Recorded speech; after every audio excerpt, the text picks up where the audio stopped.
মাকে রেল স্টেশনে রেখে আসছে অশিক্ষিত মূর্খ গ্রামের কৃষক নাকি বিসিএস ক্যাডার? তাহলে শিক্ষিত না অশিক্ষিত? তাহলে এই সেকুলার শিক্ষা ব্যবস্থা ব্যর্থ না সফল? তো যেটা বলছিলাম যে আল্লাহ রাব্বুল আলামিন আমাদেরকে দিন ইসলামের দ্বারা সম্মানিত করেছেন। সমস্ত মখলুকের গোলামি থেকে আমাদেরকে আল্লাহ তাআলা বাঁচিয়ে দিয়েছেন। না হলে পরে আমাদের মখলুকের গোলামি করা লাগতো এবং মানুষ হিসেবে নিজের আত্মমর্যাদা, নিজের গায়রাতকে বিসর্জন দেওয়া লাগতো। ঠিক না? দেখেন আল্লাহ রাব্বুল আলামিন সবচেয়ে, এই আলোচনাটা আমি গতদিন আস-সুন্নাহ ট্রাস্টে কিছু কথা বলার সুযোগ হয়েছিল দাওয়া এবং ধর্মতত্ত্ব বিভাগে।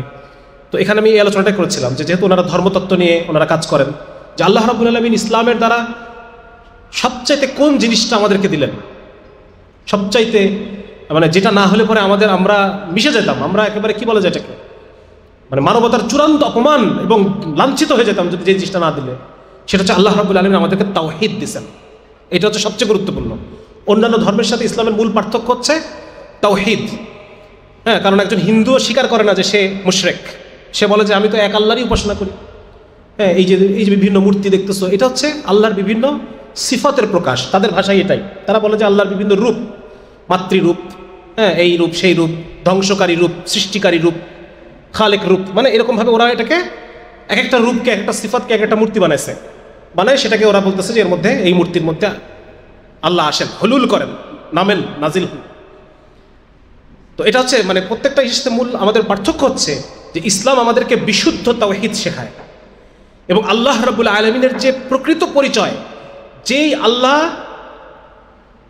আল্লাহ তাআলা যেমন হলে তার সামনে মাথা নত করাটা ইজ্জতের ব্যাপার, ওই আল্লাহকে চেনায় আমাদেরকে। আমার কথা বুঝতে পারছি?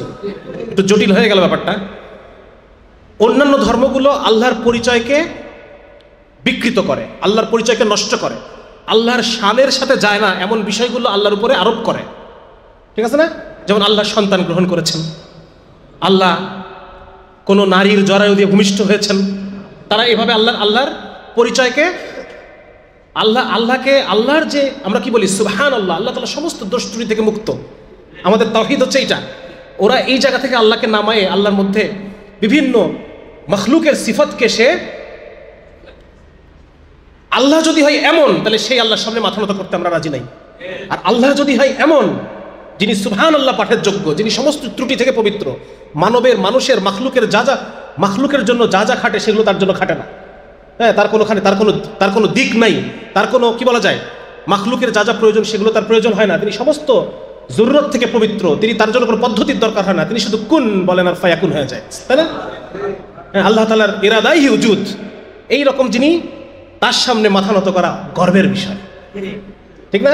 তো আল্লাহ তাআলা যদি তার এই পরিচয়টাকে আমাদের কাছে না পাঠাতেন নবীর দ্বারা, তাহলে আজকে আমাদেরকে এর সামনে মাথা নত করা লাগতো। আমার কথা বুঝতে পারতেছেন?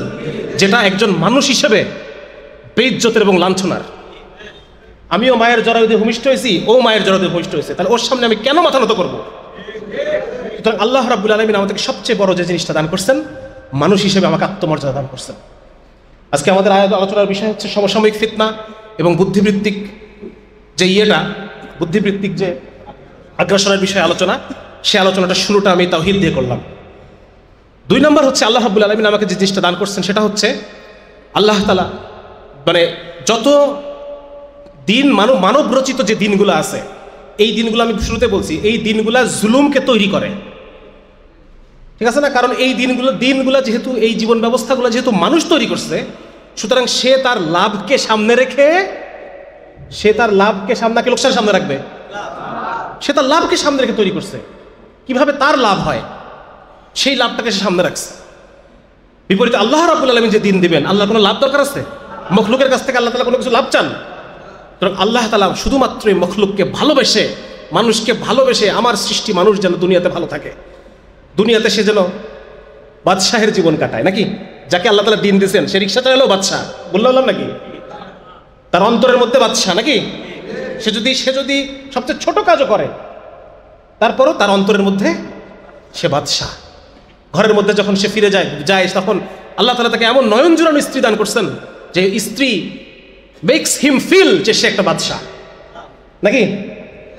হ্যাঁ, এই জন্য ভাই গুরুত্বপূর্ণ যে আল্লাহ রাব্বুল আলামিন আমাদেরকে 2 নম্বর একটা জিনিস, সেটা হচ্ছে যে সমস্ত মানব রচিত জীবন ব্যবস্থা এগুলো জুলুম তৈরি করে, মানুষের জীবনকে সংকীর্ণ করে ফেলে, মানুষের জীবনকে দ্রব্যমূল্যের দাম বৃদ্ধি, একটা কৃষক সারা মাসের শ্রম দিয়ে বাঁধাকপি ফলাইছে, আজকে সিন্ডিকেটের কারণে দ্রব্যমূল্যের মানে ন্যায্য মূল্য না পাওয়ার কারণে সে তার বাঁধাকপিটাকে এতদিনকার যে ফসল তার সন্তানের মতো তাকে কেটে কেটে জমির মধ্যে কি করতেছে, দেখছেন না এগুলো ভিডিও দেখছেন তো আপনারা, মূলাকে কেটে এসে জমির সাথে মিশাই ফেলতেছে তার সন্তানের মতো যে ফসলটা। এর কারণ কি? কারণ হচ্ছে এই সমস্ত মানব রচিত বিধান, এই ক্যাপিটালিস্টিক সোসাইটি, এরা সবাই জুলুমের একটা অর্থ ব্যবস্থা, জুলুমের বাজার ব্যবস্থা, জুলুমের বিচার ব্যবস্থা, জুলুমের এক রাষ্ট্র কাঠামো তারা তৈরি করছে, যেটার মধ্যে মানুষ জুলুমের শিকার হয়। জালেম নিজেও মজলুম হয়, মজলুম নিজে জালেম হয়। জালেম নিজেও, যেই রিক্সাওয়ালা আপনার কাছ থেকে 30 টাকা ভাড়া বেশি নিছে, ওই রিক্সাওয়ালা আবার পুলিশকে দিচ্ছে না দিচ্ছে না, জালেম নিজেও মজলুম, মজলুম নিজেও। এটা হচ্ছে এই ক্যাপিটালিস্টিক যে পশ্চিমা যে পুঁজিবাদী সভ্যতা, তার এটা একটা মূল একটা লক্ষণ, একটা আউটকাম, একটা ফলাফল। তো যার কারণে আল্লাহ রাব্বুল আলামিন দ্বীন ইসলামের দ্বারা এক আমাদেরকে আত্মমর্যাদা দান করছেন, 2 নম্বর হচ্ছে আল্লাহ রাব্বুল আলামিন আমাকে সমস্ত বাতিল ধর্মের জুলুম থেকে আল্লাহ তাআলা বাঁচার রাস্তা দেখাইছেন। আমার আপনার পছন্দ না সেটা ভিন্ন বিষয়, রাস্তা তো আল্লাহ দেখাইছেন ঠিকই। আল্লাহ রাব্বুল আলামিন আল ওয়াদুদ আর রউফ, আল্লাহ তাআলা স্নেহশীল, আপনি আল্লাহর স্নেহের বান্দা। এই স্নেহের বান্দা কিভাবে জুলুমের শিকার হবে না, এটা আল্লাহ তাআলার কনসার্ন না, এটা আল্লাহ তাআলা এটা চিন্তা করছেন না। আল্লাহ রাব্বুল আলামিন সেই ব্যক্তি ব্যবস্থাপনা, সেই পরিবার ব্যবস্থাপনা, সেই সমাজ ব্যবস্থাপনা, রাষ্ট্র ব্যবস্থাপনা, অর্থ ব্যবস্থাপনা, বিচার ব্যবস্থাপনা আল্লাহ তাআলা দ্বীন ইসলামের মধ্য দিয়ে আমাকে আপনাকে দিছেন। এখন আমার আপনার পছন্দ না, আমার আপনার গণতান্ত্রিক অধিকার পছন্দ, ভোটাধিকার পছন্দ, সেটা ভিন্ন বিষয়। আল্লাহ তো আল্লাহর দায়িত্ব পালন করছেন, ঠিক কিনা? এই জন্য ভাই আল্লাহ রাব্বুল আলামিন এই তাওহীদের দ্বারা দ্বিতীয় যে জিনিসটা দান করছেন, এই মুসলমান, আমরা বলি না যে সমস্ত মানবতার সমস্ত সমস্যার সমাধান হচ্ছে ইসলাম, আসলেই তাই। আল্লাহ রাব্বুল আলামিন মানুষের সমস্ত সমস্যার সমাধান ইসলামের মাধ্যমে দেখাইছেন। এগুলো যদি বিস্তারিত আলোচনা করতে যাই, বিজ্ঞান থেকে নিয়ে বিভিন্ন আলোচনাগুলো করতে যাই, আলোচনা লম্বা হয়ে যাবে। হ্যাঁ, বর্তমানে আধুনিক বিশ্ব ব্যবস্থা, আধুনিক বিজ্ঞানীরা যারা বিজ্ঞান করতেছেন, তারা সবাই বলতেছেন যে ইসলামী আকীদার যে মৌলিক বিষয়গুলো আছে, যেমন ধরেন একজন মুমিনের সিফাত কি? একজন মুমিনের সিফাত হচ্ছে সবর। আপনি যখন এখন অনলাইনে যান, বিজ্ঞানের এরকম শত শত আর্টিকেল আছে যে ধৈর্য ধারণ, পেশেন্স, এইটার কি কি বেনিফিট মানুষের শরীরের উপরে, মনের উপরে, সেগুলো নিয়ে প্রচুর আর্টিকেল আছে। ইসলামের একটা বুনিয়াদী মুমিনের সিফাত হচ্ছে শুকর, কৃতজ্ঞতা। আপনি এখন যান, গ্রেটফুলনেস, হ্যাঁ, মানে শুকর করা আল্লাহ তাআলা না, যে কোনো কারো বান্দার শুকরিয়া, যে কোনো মানুষের প্রতি কৃতজ্ঞতা বোধ, এটা যে মানুষকে কতভাবে তার বিভিন্ন অসুখ বিসুখকে কমায় দিচ্ছে, তার মানসিক যে প্রেশারটাকে, যে চাপটাকে কমায় দিচ্ছে, তার মধ্যে একটা কি বলা যায়, ভিতরে একটা প্রশান্ত একটা অনুভূতি তৈরি করতেছে, তার ব্রেনে, তার মন মগজে, এগুলো নিয়ে প্রচুর রিসার্চ আছে। একজন মুমিনের একটা গুরুত্বপূর্ণ সিফত হচ্ছে সে আল্লাহ তাআলার ফয়সালার উপর রিদা বিল কাদা, আল্লাহ তাআলার ফয়সালার উপর সন্তুষ্ট থাকবে। হ্যাঁ, যেটা হয়েছে আলহামদুলিল্লাহ, ঠিক আছে, হয়েছে। তাকদীরের উপর তার বিশ্বাস থাকবে যে যেটা হয়েছে এটা আমি বদলাইতে পারতাম না, এটা হইতোই। এরকম বহু রিসার্চ আপনি পাবেন যেখানে আছে যে এই যে মানসিকতা, যেটা কি বলে, এটাকে আমরা বলি type B personality, type A personality, A না বি ভুলে গেলাম আমি, টাইপ বি পার্সোনালিটি, যে সে সব কিছু ঠিক আছে, যেটা হয়েছে ওকে ফাইন, লেট ইট গো, এটা তো হবেই। আর বিপরীতে টাইপ এ পার্সোনালিটি হচ্ছে কেন হইলো, হ্যাঁ আমি যেটা চাইছি এটাই হইতে হবে, হ্যাঁ কেন এখনই হচ্ছে না। এই ধরনের মানুষের অসুখ বিসুখ বেশি হয়, হার্ট অ্যাটাক বেশি হয়, স্ট্রোক বেশি হয়, মানসিক অসুখ বেশি হয়। আর বিপরীতে ইসলামী আকীদা বিশ্বাস আমাকে এমন একটা জীবন দেয় যে জীবনটা একজন মুসলমান বাই ডিফল্ট সে কি হবে, টাইপ বি হবে, সে সবাইকে মাফ করে দিবে। রাসূলুল্লাহ সাল্লাল্লাহু আলাইহি ওয়াসাল্লাম একটা হাদিস আমরা জানি না যে আল্লাহ রাসূল একজনকে বলছে জান্নাতি, তো এক সাহাবী তার পিছন পিছন গেছে, যায় 3 দিন সেখানে অবস্থান করছে। অবস্থান করার পর তার বিশেষ কি আমল আমি দেখবো, কোনো আমল নাই। শেষের দিন জিজ্ঞাসা করছে, বলছে আমার তো এরকম কোনো আমল নাই, শুধু একটাই, আমি ঘুমানোর আগে সবাইকে মাফ করে দিয়ে ঘুমাই, আমার মনে কারোর জন্য কোনো কলুষতা নাই। এখন বহু আর্টিকেল আছে যেখানে আপনি দেখবেন যে এই ক্ষমা, ফরগিভনেস, হ্যাঁ, মানুষকে লেট ইট গো, মানুষকে ছেড়ে দেওয়া, মানুষকে মেনে নেওয়া, মানুষকে যে কষ্ট দিছে। আচ্ছা, আমাদের নামাজের জন্য যে বিরতি, তার আগে যে আলোচনায় ছিলাম সেটা হচ্ছে যে সমস্ত বাতিল মতবাদ জুলুম তৈরি করে। আল্লাহ রাব্বুল আলামিন যে সিরাতুল মুস্তাকিমের সুসংবাদ মানব জাতির জন্য প্রেরণ করেছিলেন, সেই সিরাতুল মুস্তাকিমে চলার দ্বারা আমরা মুসলমানরা মাত্র 50 বছরে অর্ধ পৃথিবী আল্লাহ তাআলা আমাদের পায়ের নিচে এনে দিয়েছিলেন। 50 বছরে অর্ধেক পৃথিবীর ক্ষমতা আল্লাহ তাআলা আমাদেরকে দান করেছিলেন, এবং সেখানে ইসলামী শরিয়াকে বাস্তবায়ন করার মাধ্যমে মুসলমানরা সবচাইতে দ্রুততম সভ্যতার জন্ম দিচ্ছে, সবচাইতে দ্রুততম সভ্যতা। হ্যাঁ, এবং এই আজকে যে যত কিছু আপনারা দেখছেন, যত জ্ঞান বিজ্ঞানের যত ধরনের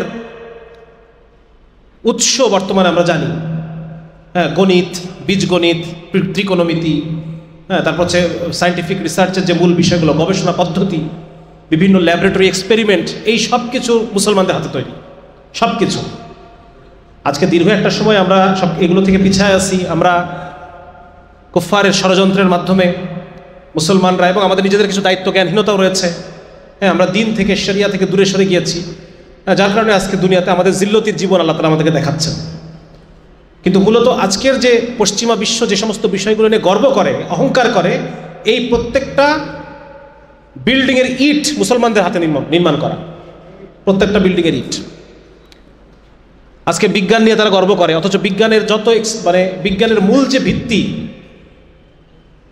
প্রকৃতি পর্যবেক্ষণ করে গবেষণা করে জ্ঞান তৈরি করার, সেটাকে যুক্তির মধ্যে ফেলে সঠিক সত্য জ্ঞানটাকে বের করে নিয়ে আসার যে পদ্ধতি, এই পদ্ধতি মুসলমানদের হাতে সৃষ্টি।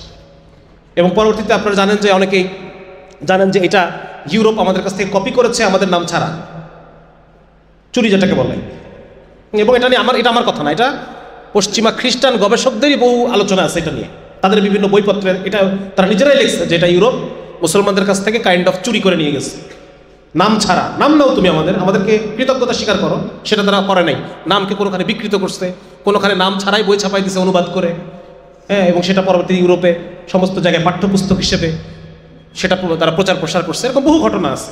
তো মোট কথা আমি যেটা বলতে চাচ্ছিলাম যে, এই যে মানুষের মুক্তির জন্য আল্লাহ রাব্বুল আলামিন যে ইসলাম পাঠাইছেন, এখন এই মুক্তি তো সবাই চায় না। কে চায় না বলেন? সবাই তো চায় না। যে জুলুম করতে চায় সে কি মানুষের মুক্তি পছন্দ করবে? হ্যাঁ, যে সিন্ডিকেট করতে চায় সে কি চাবে দেশে ইসলাম কায়েম হোক? হবে না। যে রাজনীতিটাকে একটা পেশা হিসেবে গ্রহণ করছে, যে আমি আগামী 5 বছর ক্ষমতায় থাকবো, পরের 5 বছর ক্ষমতায় থাকবো না, যেই 5 বছর ক্ষমতায় থাকবো না ওই 5 বছরের কামাই আমাকে এই 5 বছরে করতে হবে। এগুলো দেখছেন নাকি আপনারা? দেখছেন তো নাকি? যারা মুরব্বী আছে তারা দেখছে, যুবকরা দেখে নাই, যুবকরা হাসিনাকেই দেখছে শুধু। যারা মুরব্বী আছে তারা দেখছে যে কিভাবে এই 5 বছরে পরের 5 বছরে কামাই করতে হয়, এটা আমরা দেখছি। তাহলে যে রাজনীতিকে এইভাবে নিতে চায় সে কি চাবে ইসলাম কায়েম হোক দেশে? ইসলাম কায়েম হয়ে তার লাভ না লস? তার ইনকাম বন্ধ হয়ে যাবে তো। যে সিন্ডিকেট করে জিনিসপত্রের দাম বাড়ায় দিচ্ছে, মানুষের কষ্টার্জিত টাকাকে যে অবৈধভাবে মজুদদারির মাধ্যমে নিচ্ছে সিন্ডিকেট করে, এই লোকটা কি চাবে সে কখন ইসলাম কায়েম হোক? এখন দেশের যারা সরকার যারা বসায়, যারা পলিসি করে, এরা কারা? এই ব্যবসায়ীরা, বড় বড় ব্যবসায়ীরা।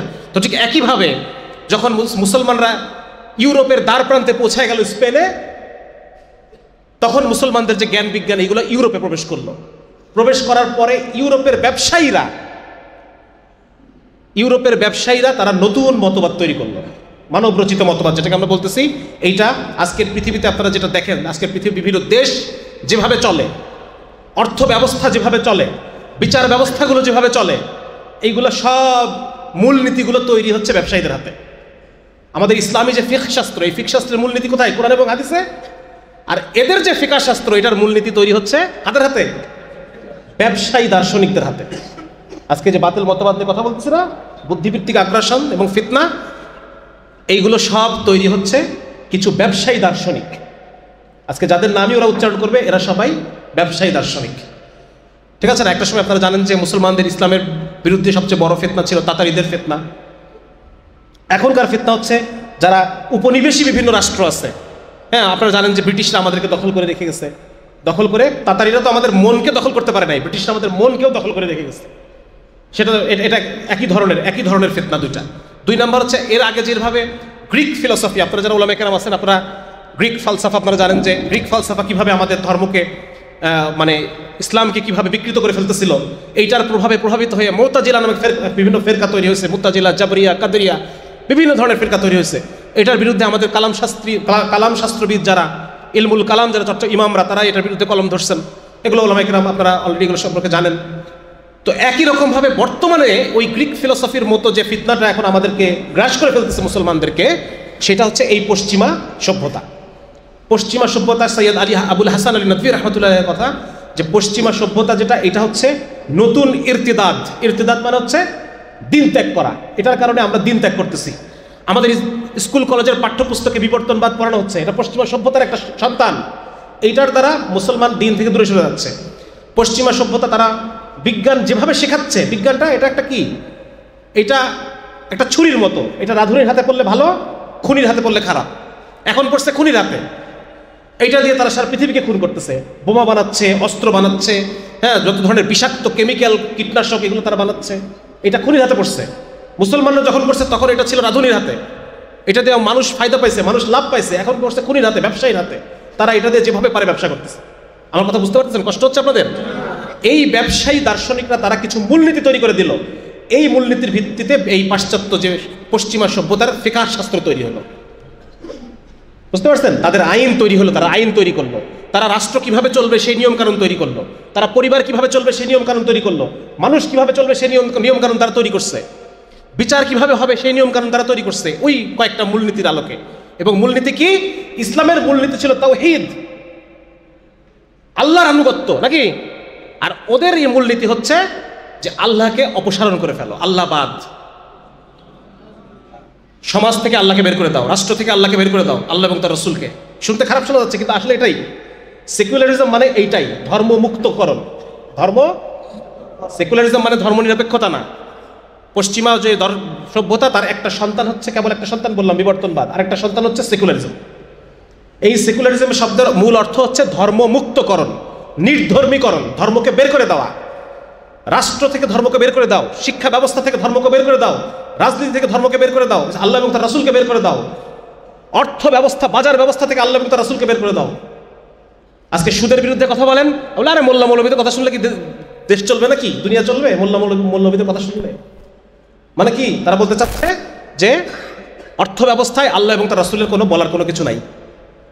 আল্লাহ এবং তার রাসূল চুপ থাকো, অর্থ ব্যবস্থায় কোনো কথা বলা যাবে না। এটা আমরা যেভাবে ঠিক করবো এভাবে করে চলতে হবে। ব্যাপারগুলো ধরতে পারতেছেন আপনারা? আমাদের স্পর্ধাটা কোন জায়গায় গেছে? এবং এইখানে এই পশ্চিমা যারা দার্শনিকরা, তারা এইভাবে করে তারা যে নতুন এক ফিকহশাস্ত্র ডেভেলপ করলো, নতুন একটা পদ্ধতি, নতুন একটা একটা রাষ্ট্র পদ্ধতি, সমাজ পরিচালনা পদ্ধতি, শিক্ষা ব্যবস্থা, মিলিটারিদের যে, আর্মিদের যে ব্যবস্থাপনা, এই সব কিছু তারা নতুন করে তৈরি করলো ধর্মমুক্তভাবে। এবং সেইটা তারা পৃথিবীর বিভিন্ন দেশে তারা চাপায় দিল। এই যে মুসলমান যে দেশগুলো, আমাদেরকে তারা উপনিবেশের আমলে ব্রিটিশরা দখল করছে না, আমাদেরকে দখল করে তারা আমাদের শিক্ষা ব্যবস্থার মধ্যে এই জিনিস ঢুকাই দিছে। তারা আমাদের রাষ্ট্রের যে আইনের মধ্যে এটা ঢুকাই দিছে। তারা বিভিন্ন বুদ্ধিজীবী তৈরি করছে নিজেদের দেশে, নিজের ট্রেনিং করে। নাম বলতে পারবেন দু একজনের? কে বলেন দেখি, একটা নাম বলেন।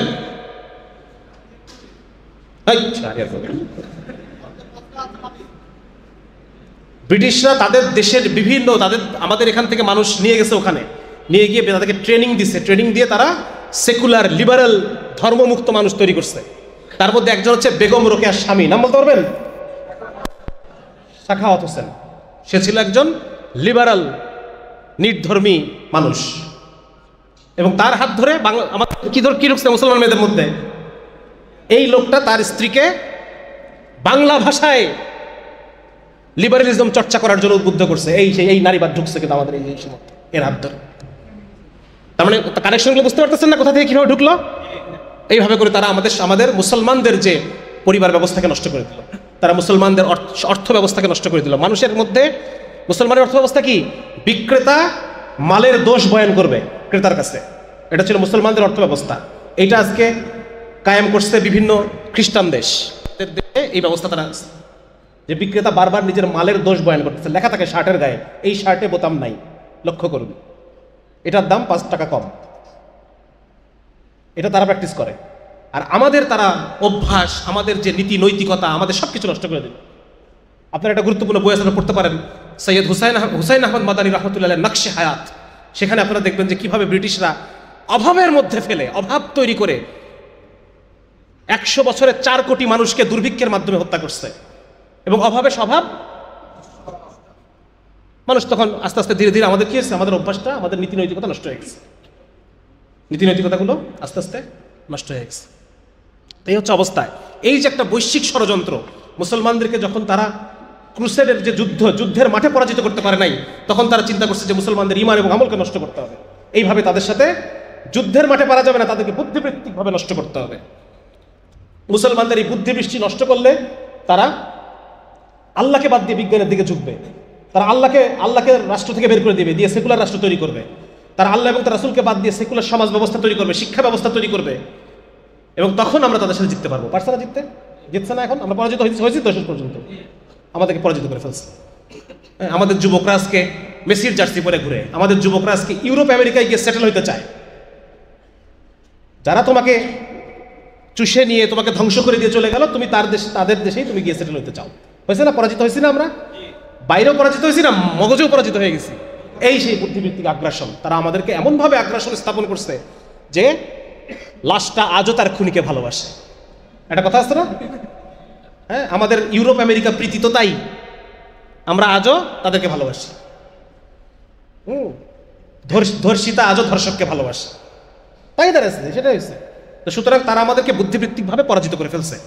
এখন কথা হচ্ছে যে এই যে আল্লাহ মুক্ত যে জীবন ব্যবস্থা তারা আমাদেরকে দিল, আমরা এটার পক্ষে কথা বলতেছে মানুষ। তার ঈমান আছে? আর মুসলমানের সন্তানের ঈমান আছে? কেউ যদি বলে যে আমরা ধর্মমুক্ত রাজনীতি চাই, ধর্মমুক্ত রাষ্ট্র চাই, আল্লাহ এবং তার রাসূলের বলার কোনো কিছু নাই এখানে। এই জিনিস অন্তরে পোষণ করা মাত্রই তো সীমান্ত থেকে খারিজ হয়ে যাবে। এজন্য খুব গুরুত্বপূর্ণ, আমরা আবার নতুন করে মুসলমান হতে চাই, আমরা আবার আল্লাহ এবং তার রাসূলকে ফিরায় আনতে চাই সমাজে, রাষ্ট্রে, বাজারে, বিচারে। আজকে সুপ্রিম কোর্টে 31 লক্ষ মামলা ফাইল রয়েছে। আপনারা সার্চ দেন, এখনই গুগলে সার্চ দেন, 31 লক্ষ মামলার ফাইল সুপ্রিম কোর্টে। তাহলে এই সেকুলার বিচার ব্যবস্থা কি আমাকে ন্যায় দিতে পারছে, ইনসাফ দিতে পারছে? তাহলে 31 লক্ষ ফাইল কি করে ওখানে? তারপরে এটা ব্যর্থ। বাংলাদেশের সবচাইতে বড় চোর কি শিক্ষিত না অশিক্ষিত? অশিক্ষিত লোক কয় টাকা চুরি করে, আর শিক্ষিত লোক কয় টাকা চুরি করছে? তাহলে এই সেকুলার শিক্ষা ব্যবস্থা কি ব্যর্থ না? মাকে রেল স্টেশনে রেখে আসছে অশিক্ষিত মূর্খ গ্রামের কৃষক নাকি বিসিএস ক্যাডার? তাহলে শিক্ষিত না অশিক্ষিত? তাহলে এই সেকুলার শিক্ষা ব্যবস্থা ব্যর্থ না সফল?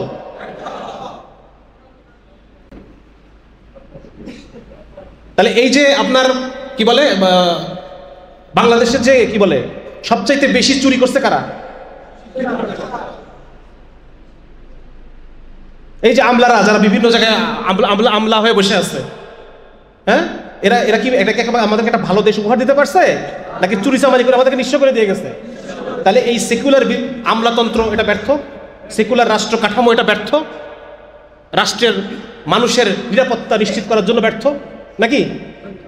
তাহলে এই যে পশ্চিমাদের যে ব্যবসায়ী দার্শনিকরা নিজেদের ব্যবসাকে মজবুত করার জন্য তারা যে নতুন ধরনের ফিকহ ডেভেলপ করলো এবং সেটাকে যে পৃথিবীর বিভিন্ন দেশে এটাকে ইনস্টল করলো, এই পুরো সিস্টেমটা গত 300 বছরের পুরোপুরি ব্যর্থ। এই বিষয়টা আমাদের বুঝতে হবে, এবং যখন আমি এই বিষয়টা বুঝতে পারবো তখন এটাকে পরিবর্তন করার আকাঙ্ক্ষা আমাদের অন্তরে জন্ম নেবে, ঠিক কি না? এবং ইসলাম এই প্রত্যেকটা জায়গায় কাজ করে। ইসলাম, রাসূলুল্লাহ সাল্লাল্লাহু আলাইহি ওয়াসাল্লাম বলেন যে এই দিন ইসলাম হচ্ছে ফিতরতের দিন। কি বলেন? ফিতরাত শব্দ আসছে ফাতারা থেকে, ফাতারা শব্দের অর্থ সৃষ্টি করা। এজন্য উলামায়ে কেরাম বলেন যে ফিতরাত হচ্ছে আল্লাহ রাব্বুল আলামিন যে জিনিসটাকে যেভাবে সৃষ্টি করছেন ওইটা হচ্ছে তার ফিতরাত, ওইটা হচ্ছে তার ফিতরাত। এটা গাড়ির ফিতরাত কি? গাড়ির ফিতরাত হচ্ছে এই গাড়ির মধ্যে আপনি অকটেন দিবেন, গাড়ির ইঞ্জিনটা ভালো থাকবে, গাড়ি দীর্ঘদিন ধরে চলবে। এখন আপনি চিন্তা করলেন যে আমার গাড়ি আমি নিজের টাকায় কিনছি, আমার ঘরে থাকে, আমি যেভাবে ইচ্ছা গাড়ি চালাবো, এই গাড়ির মধ্যে আমি কেরোসিন দিয়ে চালাবো, তাতে কার কি? তাহলে এই যে গাড়ির ফিতরাত ঠিক থাকবে? গাড়ির ফিতরাত ঠিক থাকবে না, ইঞ্জিন নষ্ট হবে।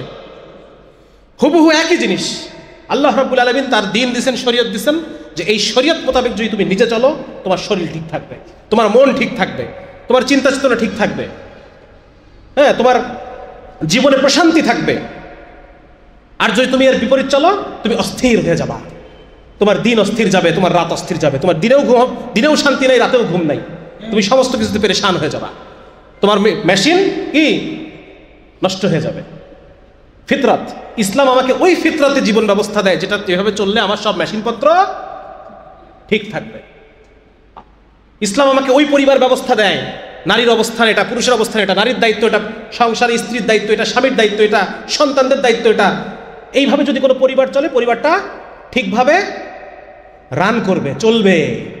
আর যদি উল্টাভাবে চালাও, হ্যাঁ, বাপও 9টা 5টা অফিসে, স্ত্রীও, মাও 9টা 5টা অফিসে, সন্তানগুলা কি করতেছে সারাদিন মোবাইলের মধ্যে, এখন পরিবারটা ঠিক থাকবে? কারণ এটা কি হচ্ছে, এটা কেরোসিন দিয়ে চলতেছে, এটা অকটেন দিয়ে চলার কথা ছিল, এটা চলতেছে। একইভাবে এই সমাজ ব্যবস্থা বলেন, অর্থ ব্যবস্থা বলেন, বিচার ব্যবস্থা বলেন, রাষ্ট্র ব্যবস্থা বলেন, ইসলাম দিছিল ফিতরাতি ব্যবস্থা, আর তুমি চালাইতেছো কেরোসিন দিয়া। এই সব কিছুর ফিতরত নষ্ট হয়ে গেছে। এজন্য দেখবেন সব অস্থির, আমাদের পরিবার অস্থির, সমাজ অস্থির, রাষ্ট্র অস্থির, বাজার অস্থির। ভুল বলতেছি নাকি? এটা সমাধান কি ভাই? এটা সমাধান সংকট। সংকট বুঝতে পারছি তো, সংকটটা কোথায়? সংকট হচ্ছে কিছু মানুষ তাদের নিজস্ব স্বার্থের জন্য একটা সিস্টেম তৈরি করছে। এই সিস্টেমটা আমাদের সমস্ত জায়গায় তারা মুসলমানদের, এর আগে মুসলমানরা কোথায় ছিল? পৃথিবীর শ্রেষ্ঠতম, সবচাইতে বেশি ইনকাম, সবচেয়ে বড় লোক, সবচেয়ে ধনী দেশ ছিল মুসলমানরা। যখন ওরা এটাকে দখল করে এই সিস্টেমটা দিছে, এখন মুসলমানরা সবচেয়ে দরিদ্র দেশ হয়ে গেছে, ঠিক না? তাহলে আমাদের সংকটটা আমরা বুঝতে পারছি তো। সংকট হচ্ছে আল্লাহর দিন থেকে সরে যাওয়া, আল্লাহর দিন থেকে সরে গিয়ে পশ্চিমাদের দেখানো প্রেসক্রিপশন অনুসারে চলা, এর দ্বারা আমরা শেষ হয়ে গেছি। এখন সমাধান কি? আল্লাহর দিন ফেরত নিয়ে আসতে হবে, নাকি? এবার এটুকু তো বুঝতে পারছি ভাই, এ ব্যাপারে তার কোনো কনফিউশন নাই। আল্লাহর দিনকে ফেরত আনতে হবে। আপনি নামাজ পড়েন, আপনি নামাজ পড়েন না, নামাজ পড়তে পারতেছেন না, দিনে 2 ওয়াক্ত 4 ওয়াক্ত নামাজ পড়েন, শুধু জুমার মুসল্লি, কিন্তু আপনাকে বুঝতে হবে যে না, আমার আল্লাহর দিনকে ফেরত আনতে হবে, এই আবেগ আপনার থাকতে হবে। আপনি হাফ প্যান্ট পরে ঘুরেন, ইসলামের সব বিধান মানতে পারতেছেন না, আপনি প্রেম করেন, বিড়ি খান, কিন্তু আপনি একজন মুসলমান। যেহেতু আপনি একজন মুসলমান, অতএব আপনাকে আল্লাহর দিন চাইতে হবে, নন নেগোশিয়েবল। এখানে এটাকে পরিহার করার কোনো উপায় নাই। আপনি যেহেতু মুসলমান, আপনাকে আল্লাহর দিনে বিশ্বাস করতে হবে, আল্লাহর দেওয়া ব্যবস্থায় বিশ্বাস করতে হবে। আমার কথা বুঝে আসতেছে ভাই? হ্যাঁ, যার একবার রসুলের জন্য যার প্রাণ কাঁদে, রসুলকে যে ভালোবাসে, রাসূল তার সুপ্রিম লিডার, রাসূলের কথাই শেষ কথা। রাসূলের দেওয়া ব্যবস্থা আমাকে গ্রহণ করতে হবে, দিন আমাকে গ্রহণ করতে হবে, এছাড়া কোনো দিন আল্লাহ গ্রহণ করবেন না। ইন্না দীনা ইনদাল্লাহিল ইসলাম, একমাত্র আল্লাহর কাছে গ্রহণযোগ্য ইসলাম। সমস্ত তাগুতের যে দিন, আল্লাহ ছাড়া বাকি যা যা কিছু আল্লাহর বিপরীত দিকে ডাকে, এগুলো কি তাগুত। তাওয়া শব্দের অর্থ সীমা লঙ্ঘন করা। আল্লাহ থেকে যা যা কিছু আছে আল্লাহ থেকে দূরে সরাই নিয়ে যায়, এরা সবাই তাগুতের দিনকে অস্বীকার করা এবং আল্লাহর দিনকে গ্রহণ করা। লা ইলাহা ইল্লাল্লাহ, বাস এই হচ্ছে আমাদের খোলাসা দিনে। এই জন্য ভাই, সংকটের সমাধান হচ্ছে ইসলামকে ফেরাই নিয়ে আসা, মানুষের মধ্যে ইসলামের ক্ষুধা তৈরি করা। এখন আপনাদের এই যারা এখানে বসে আছেন, সবার মধ্যে একটা ইসলাম চাওয়ার একটা আগ্রহ না, যে ইসলাম আমি দেখতে চাই, এই 2 চোখ বোঝার আগে একটা বার আমি ইসলাম দেখতে চাই, এই জমিনের বুকে ইসলামের পতাকা দেখতে চাই। আসছে না মনের মধ্যে এটা? এই ক্ষুধা প্রত্যেকটা মানুষের মধ্যে তৈরি করতে হবে। কে তৈরি করবে বলেন? বলেন আমি তৈরি করব।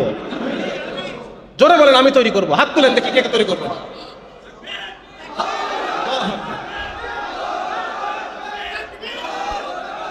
তাহলে প্রত্যেকটা মানুষের মধ্যে ইসলামের ক্ষুধা তৈরি করতে হবে। মানুষের মধ্যে আজকে কাফের মুশরিকরা বিভিন্ন রকম এই ভোটের ক্ষুধা, অমুকের ক্ষুধা, তমুকের ক্ষুধা।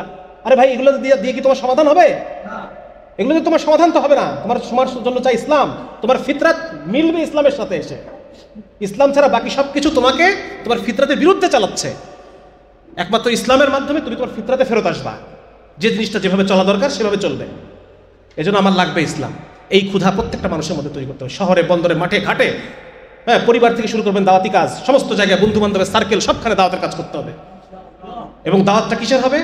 এক তো আমরা এতদিন তবলিগের দাওয়াত দিছি, বিভিন্নভাবে আমরা দাওয়াত দিছি, কিন্তু মানুষকে এখন এই পুরা ইসলামের ব্যবস্থাপনা পুরাটা সব মানুষের সামনে পেশ করতে হবে। এবং তাকে প্রত্যেকটা বেকার যেন বুঝতে পারে আজকে সে বেকার, কারণ ইসলাম নাই। প্রত্যেকটা পতিতাও যেন বুঝতে পারে যে আজকে সে যে দেহ বিক্রি করে খায়, এর কারণ হচ্ছে ইসলাম নাই। রাস্তায় যে হিজড়াটা টাকা উঠায়, সে যেন বুঝতে পারে আজকে তার এই জিল্লতির জীবন, কারণ ইসলাম নাই। প্রত্যেকটা মানুষকে আমরা বুঝাবো ইনশাআল্লাহ, ঠিক আছে না ভাই? এই জন্য ভাই আলহামদুলিল্লাহ, আপনারা এখন কথা হচ্ছে আমরা যে নোয়াখালীতে আমরা কি কাজটা করতে পারি। আর বেশি সময় নাই, 20 মিনিট সময় আছে। নোয়াখালীতে আপনাদের একটা দাওয়াতি টিম তৈরি হতে হবে। এই যুবকরা যারা আজকে এখানে আছেন, সবাই মিলে আমরা একটা দাওয়াতের টিম তৈরি করব। হ্যাঁ, একটা নোয়াখালী পুরাটা একটা টিম, এবং নোয়াখালীর বিভিন্ন ইউনিয়নে আমরা বিভিন্ন মহল্লায় আমরা ছোট ছোট টিম হয়ে আমরা কাজ করব। এবং সেখানে কাজটা কীরকম আমরা ওলামা কেরামের সাথে পরামর্শ করে মোটামুটি এরকম একটা তরতিব আমরা আপনাদের সামনে উপস্থাপন করতেছি। এটার মধ্যে আপনারা স্থানীয়ভাবে আলেমদের সাথে পরামর্শ করে আরও কম বেশি করে নেবেন, ঠিক আছে না? প্রত্যেকটা স্থানে নিজস্ব বাস্তবতা আছে। হ্যাঁ, ওলামায়ে কেরামের নিজস্ব কাজকর্ম আছে, নিজস্ব সুগুল আজকাল সুবিধা অসুবিধা আছে, সেটার দিকে খেয়াল রেখে আমরা নিজস্ব তরতিব এটাকে সামনে নিয়ে করে নেব ইনশাল্লাহ। প্রথম কথা হচ্ছে আমরা তিনভাবে দাওয়াতের কাজ করতে বলতেছি।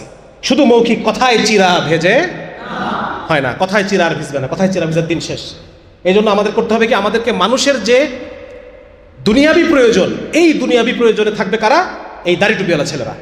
মানুষের যত দুনিয়াবি প্রয়োজন আছে, দ্রব্যমূল্যের দাম বাড়ছে, ওকে অসুবিধা নেই, তোমাদেরকে আমরা স্বল্প মূল্যে ন্যায্য মূল্যে তরকারি পৌঁছানোর ব্যবস্থা করতেছি। সামনে রমজান আসতেছে, মানুষের অনেক কষ্ট হবে, জিনিসপত্রের দাম এই সিন্ডিকেটরা বাড়াই দিবে।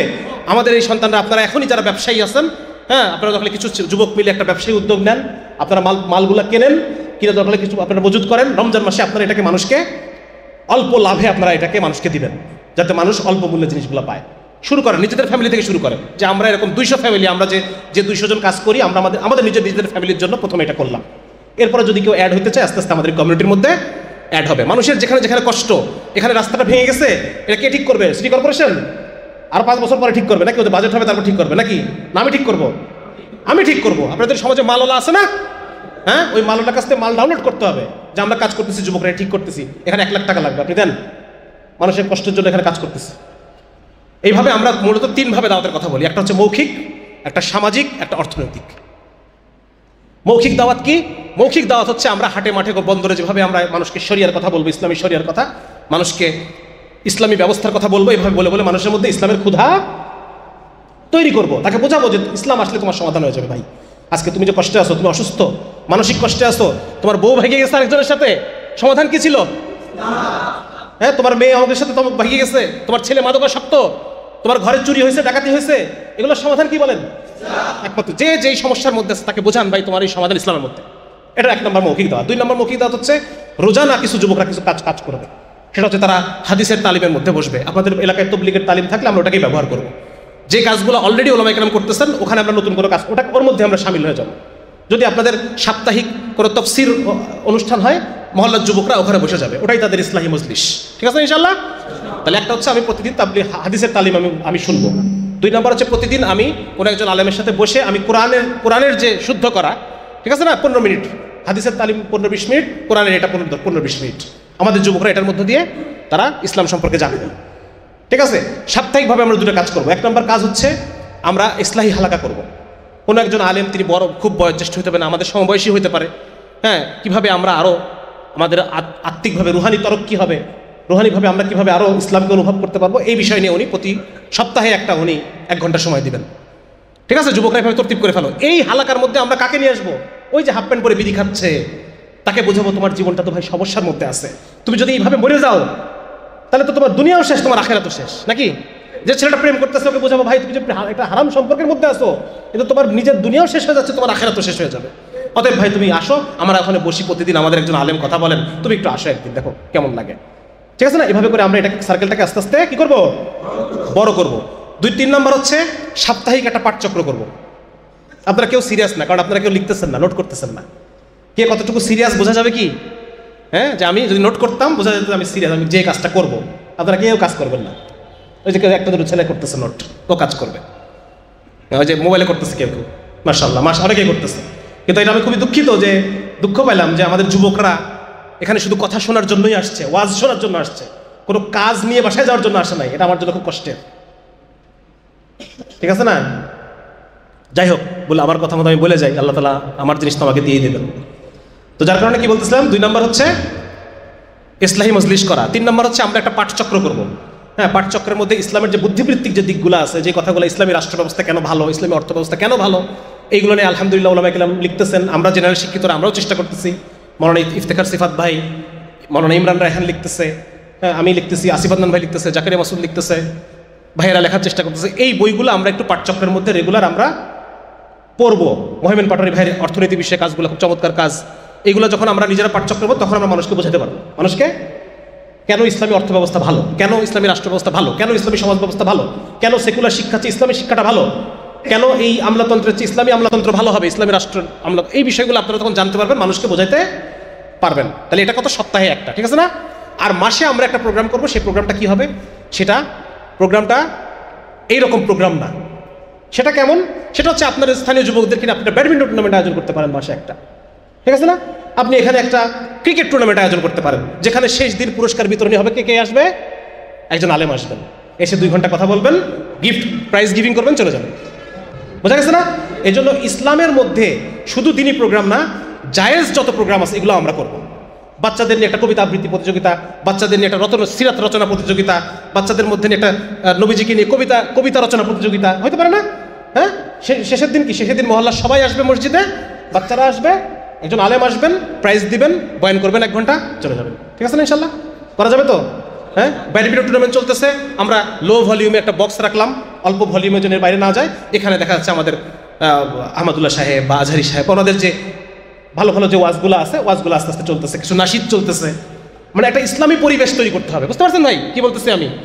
হ্যাঁ, আর হচ্ছে বিভিন্ন যে আজে বাজে দিবস আছে, এই দিবসগুলোর জন্য আমরা তো, আপনারা তো আলহামদুলিল্লাহ ভ্যালেন্টাইন ডে নিয়ে আপনারা অনেক কাজ করছেন, আমরা দেখলাম বাইরে। এইভাবে এই কাজগুলো করতে হবে, মানুষকে বুঝাইতে হবে যে বর্তমানে তুমি যেটা করতেছো তুমি ধ্বংস হয়ে যাবা। বিপরীতে ইসলাম যেটা করো, ইসলাম আল্লাহ তাআলা পাঠাইছেন এটা তোমাকে বাঁচানোর জন্য, তোমাকে উদ্ধার করার জন্য। এই বিষয়টা বিভিন্নভাবে, শুধু মুখে না, দেখায়ে, পোস্টারিং, লিফলেটিং, বিভিন্ন প্রোগ্রাম অ্যারেঞ্জ করা, বিভিন্ন মানুষের দুনিয়াবী সমস্যাগুলোকে অ্যাড্রেস করা। আপনার এই মহল্লার মধ্যে সবচাইতে রেয়ার ব্লাড গ্রুপ, যে রক্তগুলো পাওয়া যায় না, এই লিস্ট আছে। কার কাছে আছে? কার কাছে থাকবে? আমাদের কাছে আছে, আমাদের কাছে আছে। আমাদের মসজিদে নাম্বার দেওয়া আছে যে রক্তের জন্য যোগাযোগ করুন। আমার কাছে লিস্ট আছে, আমি আপনাকে লোক ধরাই দেবো, অসুবিধা নেই। ওই লোকের খোঁজ দিয়ে দিব, উনি যে আপনার সাথে গিয়ে রক্তটা দিবে। বোঝা গেছে ভাই? মানুষের আপনাদের এলাকার মধ্যে আপনারা একটা স্বাস্থ্য শিক্ষা ক্যাম্পেইন চালু করেন। আপনাদের বিভিন্ন স্কুল আছে না, স্কুলে আপনারা স্যারদের কাছে সময়, স্যার আমরা বাচ্চারা কীভাবে লেখাপড়া আরও ভালো করতে পারে সেই বিষয়ে আমরা ক্যারিয়ার কাউন্সেলিং 3 দিনের জন্য আমরা করব। কে কে আসবে? নোয়াখালী মেডিকেল কলেজ থেকে লোক আসবে, নোয়াখালী বিজ্ঞান প্রযুক্তি থেকে ছেলেরা আসবে, এসে একজন স্যারও আসবে, এসে বাচ্চাদেরকে কীভাবে ভালো পড়াশোনা করতে হয় শেখাবে। ভালো পড়াশোনা কীভাবে হবে বলেন না কেন? এই সেকুলার দুনিয়া এইভাবে চললে ভালো পড়াশোনা হবে, নাকি ইসলাম মেনে চললে ভালো পড়াশোনা হবে?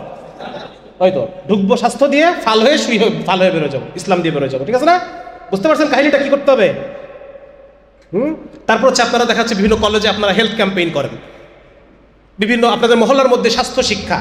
কে আসবে? একটা মেডিকেল কলেজ থেকে একটা ছেলে আসবে, আমাদের দাড়িটুপিওয়ালা ছেলে এসে সে বিভিন্ন মানুষের স্বাস্থ্য বিষয়ক, পুষ্টি বিষয়ক বিভিন্ন কিছু শেখাবে, ভিতরে ভিতরে ইসলাম শিখাই দিয়ে চলে যাবে। বোঝা গেছে ভাই? এই জন্য আমাকে বিভিন্ন রাস্তা বের করতে হবে, রাস্তা, ইসলাম ঢুকানোর রাস্তা। শুধু ওয়াজ মাহফিল তো সরাসরি রাস্তা, আমাকে বিভিন্ন পিছনের গেট বের করতে হবে, যেদিক দিয়ে আমি ওকে ইসলাম ঢুকাই দেব। করা যাবে তো ইনশাল্লাহ ভাই? হ্যাঁ হ্যাঁ। তারপর হচ্ছে এখানে যারা ওলামায়ে কেরাম আছেন তাদের প্রতি আমার আরজ থাকবে ভাই, যে হযরত আপনারা আমাদের জন্য একটা জিনিস সেটা আপনারা আমাদের জন্য করেন, সেটা হলো যে আমাদের মা বোনদের জন্য দিন শেখার ব্যবস্থা করে দেন। আপনার যে মাদ্রাসাগুলো আছে, এই মাদ্রাসার অবকাঠামো ব্যবহার করে প্রতি সপ্তাহে 1 দিন যেন আমার মহল্লার মেয়েরা একসাথে হয়ে তারা যেন একটা দিন শিখতে পারে। বছরে 52টা ক্লাস যদি তাদের দেওয়া যায়, ইনশাআল্লাহ তাআলা আমাদের মা বোনরা দিনের পথে আরও দ্রুত আসে ছেলেদের চেয়ে। ঠিক না? এজন্য মেয়েদের জন্য যে দাওয়াতি ব্যবস্থা, এটা আমাদের করতে হবে। আপনারা করবেন না, কারণ আমাদের দ্বারা ফিতনার আশঙ্কা আছে, এটা ওলামায়ে কেরাম করবেন। ঠিক আছে ইনশাআল্লাহ ভাই? আমরা জুড়াই দেবো আমাদের মা বোনদেরকে, এটার সাথে কি করে দেবো? এখানে জুড়াই দেবো যে নিকটস্থ কোন মাদ্রাসায় মেয়েদের জন্য দিন শেখার ব্যবস্থা আছে, সপ্তাহে একটা সাপ্তাহিক লেকচার হয়, সেখানে আমি জুড়াই দেবো ইনশাআল্লাহ। করবো তো ইনশাআল্লাহ এগুলো? হ্যাঁ, এইভাবে বিভিন্নভাবে দেখবেন। আপনারা এখন বসেন, আপনারা নিজেরা বসেন, স্থানীয় ওলামায়ে কেরামের সাথে বসেন, যে আপনারা কিভাবে এই নোয়াখালী এলাকাটাকে নিয়ে, আলহামদুলিল্লাহ বাংলাদেশের অধিকাংশ জেলায় এখন দাওয়াতি কাজ এইভাবে শুরু হয়ে গেছে আলহামদুলিল্লাহ। স্থানীয় ওলামায়ে কেরামের পরামর্শ অনুসারে যুবকরা নেমে গেছে মাঠে। ঠিক আছে না? নোয়াখালী তো আলহামদুলিল্লাহ কাজ চলতেছে। বাকি আপনারা সবাই ভাই, এই দিনের কাজ আপনি কেন করবেন? কেন করবেন এই দিনের কাজ? হ্যাঁ, কারণ হচ্ছে এই বাংলাদেশ ভূখণ্ড এটা মুসলমানের দেশ, কিন্তু এই দেশে মুসলমানকে সবচাইতে বেশি অপমান সহ্য করতে হয়।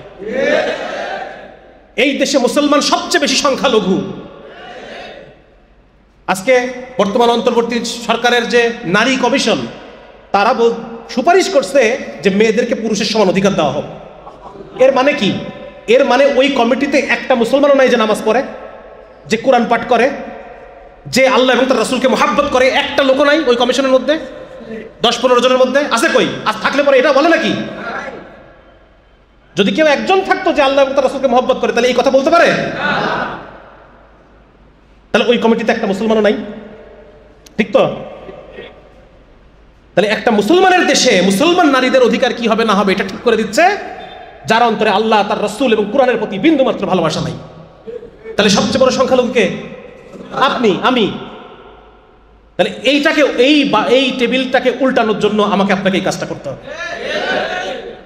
এই ভূখণ্ডে আমার আপনার সন্তান যে শিক্ষা ব্যবস্থা চালু করা হয়েছে, এই শিক্ষা ব্যবস্থার মধ্যে দিয়ে আপনার সন্তানটা শেষ পর্যন্ত নামাজি থাকবে কিনা, মুসলমান থাকবে কিনা, সেই গ্যারান্টি আছে আপনার? আপনার শিক্ষা ব্যবস্থার মধ্যে সমকামী ঢুকাই দিছে, দুইজন সমকামীদের যারা সাপোর্ট দেয় তাদেরকে ঢুকাই দিছে। সেটা আন্দোলন করে আমাদের সরানো লাগছে, আন্দোলন করে আমাকে সরানো লাগছে আমাদেরকে। কেন সরাতে হবে আন্দোলন করে? এদেশ মুসলমানের না? তাহলে মুসলমানের আবেগ অনুভূতিকে আঘাত দিয়ে তুমি কিভাবে কমিটি করো? তোমার এত বড় সাহস কিভাবে হইল? তার মানে আমাদের মতামতের, আমাদের রক্তের, আমাদের ঘামের কোনো মূল্য তাদের কাছে নাই। এই জিনিসটাকে উল্টানোর জন্য আমাকে আপনাকে কাজ করতে হবে।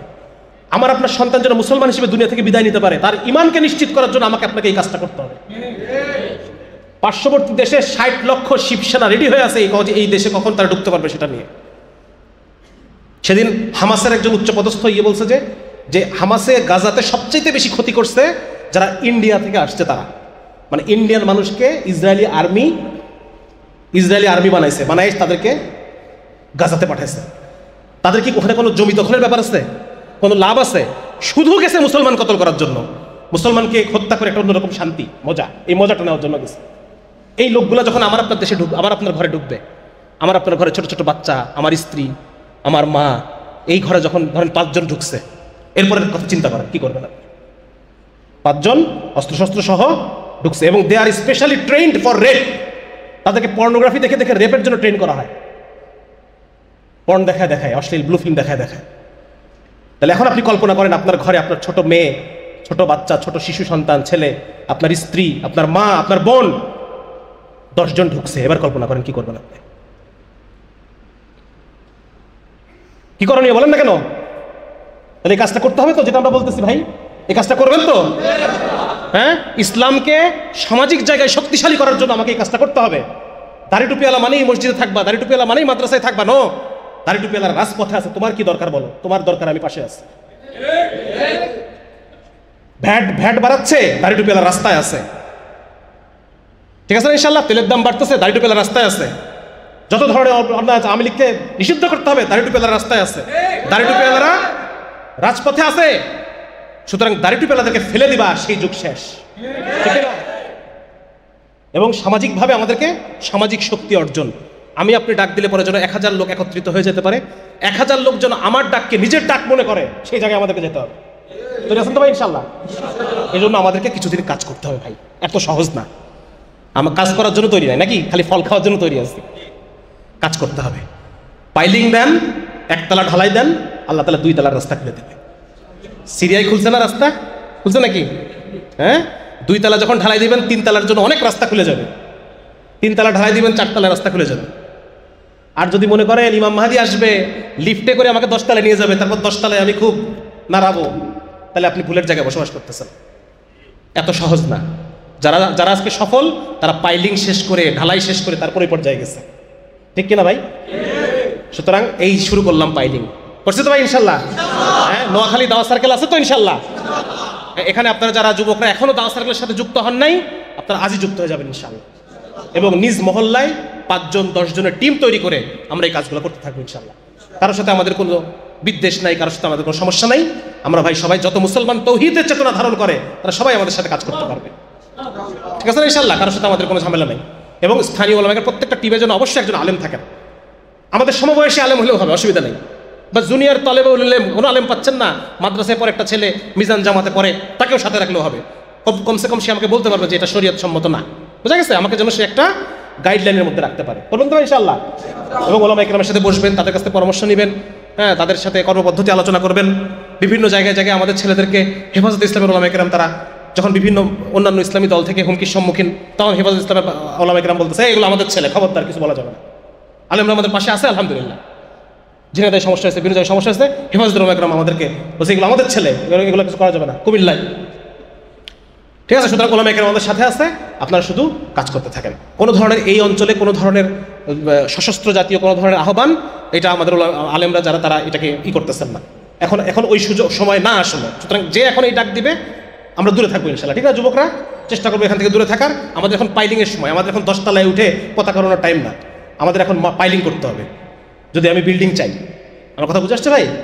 এই জন্য আল্লাহ তাআলা আমাদের সবাইকে কবুল করুক। আমার জন্য আপনারা দোয়া করবেন, আল্লাহ যেন আমাকে মাফ করে দেন, যদি কোনো ভুল ত্রুটি হয়ে থাকে আলেমগণ ওলামা কেরাম আছেন আমাকে শুদ্ধ করে দেবেন ইনশাআল্লাহ। এবং আমরা ইনশাআল্লাহ আবার যখন নোয়াখালীতে আসবো তখন এই মজমা 1 লাখের মজমা হবে ইনশাআল্লাহ, হবে না ভাই? হ্যাঁ, আল্লাহ তাআলা কবুল করুক নোয়াখালীবাসী। নোয়াখালীবাসীর ঈমান সবসময় বেশি, আমরা খুব গর্ব করে বলি। আমার বাড়ি কুষ্টিয়া, এর লোকজন সব খালি ওই শিখাইছে সিদ্ধি খাওয়া আর লালন সঙ্গীত, হ্যাঁ, দিন ধর্মের প্রতি কম। বিপরীতে নোয়াখালী, ফেনী, চট্টগ্রাম, সিলেট অঞ্চলের ভাইরা ইসলামের পথে অনেক অগ্রগামী ইনশাআল্লাহ। ঠিক আছে, সুতরাং আল্লাহ তাআলা আপনাদের সবাইকে মুজাহিদ হিসেবে কবুল করুক। আমাকে আল্লাহ তাআলা যেন আপনাদের সাথে ক্ষুদ্র একটা স্থান দেয়, আপনারা আমার জন্য দোয়া করবেন, আল্লাহ যেন হেদায়েতের সাথে রাখে।